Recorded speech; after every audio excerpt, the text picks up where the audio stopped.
ក្រសួងមហាផ្ទៃបញ្ចេញរបាយការណ៍ពិតជាក់ស្ដែងបកអាក្រាតកលបិតភាគីថៃដែលប្រើយុទ្ធសាស្ត្រឲ្យសារព័ត៌មាននិងទំព័រ Facebook ធំៗកាលៃលៀងខួរពលរដ្ឋថៃឲ្យមើលឃើញថាការស្លាប់ពលរដ្ឋខ្មែរគឺជាការរៀបចំឆាកខណៈក្រោយមកទៀតបានបញ្ចេញព័ត៌មានថាមិនមានអ្នកស្លាប់ហើយមានតែអ្នករបួស3នាក់ប៉ុណ្ណោះដោយអះអាងទាំងបំភ្លៃថាយកចេញពីការឆ្លើយតបរបស់ប្រធានមន្ត្រីពេទ្យកម្ពុជាថែមទៀតផងនេះគឺជាសេចក្តីបញ្ជាក់ព័ត៌មានទាំងស្រុងដោយក្រសួងមហាផ្ទៃក្រសួងមហាផ្ទៃសូមជម្រាបជូនសាធារណជនជ្រាបថានាថ្ងៃទី14ខែវិច្ឆិកាឆ្នាំ2025នេះមានបណ្ដាញព័ត៌មានថៃបានផ្សព្វផ្សាយថាពុំមានប្រជាពលរដ្ឋខ្មែរស្លាប់ក្នុងករណីទាហានថៃបានបើកការបាញ់ប្រហារលើអ្នកភូមិព្រៃច័ន្ទឃុំអូ3ជាន់ស្រុកអូជ្រៅខេត្តបន្ទាយមានជ័យកាលពីថ្ងៃទី12ខែវិច្ឆិកានោះឡើយក្រៅពីជនរងគ្រោះ3នាក់ដែលកំពុងសម្រាប់ព្យាបាលនៅមន្ទីរពេទ្យក្រសួងមហាផ្ទៃសូមបញ្ជាក់ជូនថាកម្លាំងប្រដាប់អាវុធថៃ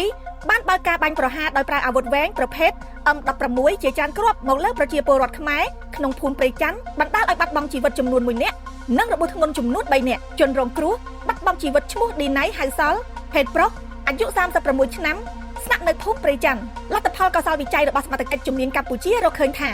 នៅផ្នែកក្បាលនៃសពមានស្នាមដាច់រលាត់ស្បែកមុខទំហំ5មីលីម៉ែត្រផ្នែកដងខ្លួនមានស្នាមដាច់ធ្លុះមួយកន្លែងរាងត្រវែងលើដើមដោះខាងឆ្វេងទំហំ2x3 សង់ទីម៉ែត្រទិសដៅបញ្ឆិតចូលក្នុងដងខ្លួនពីឆ្វេងទៅស្ដាំនិងមានក្បាលគ្រាប់កាំភ្លើងបៀមក្រោមស្បែកលើឆ្អឹងជំនីខាងស្ដាំផ្នែកខាងក្រៅចំនួន1កន្លែងគណៈកម្មការជំនាញបានវះកាត់យកក្បាលគ្រាប់នោះចេញ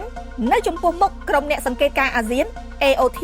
ដោយឃើញច្បាស់ថាក្បាលគ្រាប់នោះមានមួយគ្រាប់ទំហំមុខកាត់5.7 មីលីម៉ែត្រគុណបណ្ដោយក្បាលគ្រាប់23មីលីម៉ែត្រមានខ្សែខ្មៅវិលវាយយ៉ាចំនួន6ខ្សែវិលស្ដាំជាមួយគ្នានេះគណៈកម្មការកសលវិច័យរកឃើញទៀតថាកន្លែងកើតហេតុទី1មានប្រជាពលរដ្ឋខ្មែរ3នាក់រងរបួសធ្ងន់នៅទីតាំងដែលមានចម្ងាយពីគោលដៅកម្លាំងប្រដាប់អាវុធថៃបាញ់ចេញប្រហែល100ម៉ែត្រឯទី2ជាទីតាំងជនរងគ្រោះបាត់បង់ជីវិតនៅនឹងកន្លែងចម្ងាយពីគោលដៅកម្លាំងប្រដាប់អាវុធថៃបាញ់ចេញប្រហែល180ម៉ែត្រដោយកម្លាំងប្រដាប់អាវុធថៃបានបាញ់ចេញពីទីតាំង2កន្លែងឆ្ពោះមកគោលដៅតែមួយក្នុងភូមិព្រៃច័ន្ទជារួមជនរងគ្រោះឈ្មោះឌីណៃហៅសល់ពិតជាបានស្លាប់ដោយសារការបាញ់ប្រហាររបស់កម្លាំងប្រដាប់អាវុធថៃនាថ្ងៃទី12ខែវិច្ឆិកាឆ្នាំ2025ប្រកាសមែនពលគឺមិនដូចការផ្សព្វផ្សាយបំភ្លៃការពិតនិងបង្វែរសភាពការរបស់បណ្ដាញសារព័ត៌មានថៃឡើយច្បាស់ណាស់